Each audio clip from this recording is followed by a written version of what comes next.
ఎడారిలో సెలయేర్లు. నవంబర్ 23.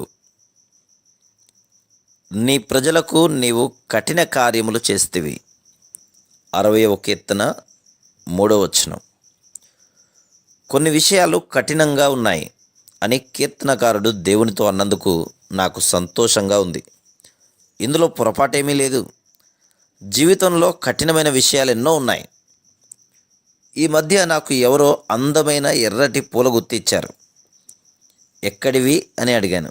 ఇవి రాళ్లలో పూసిన పూలు, నేల ఏమీ లేని రాళ్లపైన ఇవి వికసిస్తాయి అని చెప్పాడు.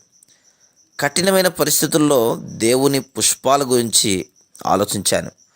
ఇలాంటి రాతి పూల కోసం ఆయన హృదయంలో గులాబీలపై లేని ఓ ప్రత్యేకమైన వాత్సల్యం ఉందేమోనని నేను అనుకుంటున్నాను.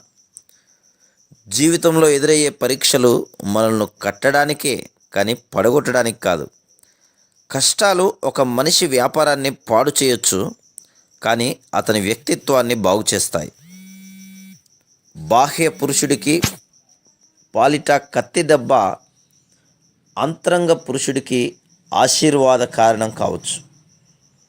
కాబట్టి మన జీవితాల్లో దేవుడు ఏదన్నా శ్రమలకు అవకాశం ఇస్తే మనకు వాస్తవంగా జరిగే నష్టం ఏమిటంటే, పెనుగులాడడం ద్వారా, తిరుగుబాటు చేయడం ద్వారా మనం పోగొట్టుకునేదే. కొలిమిలో దగ్ధమై సమ్మెట దెబ్బలు తిన్నవారే యోధులవుతారు.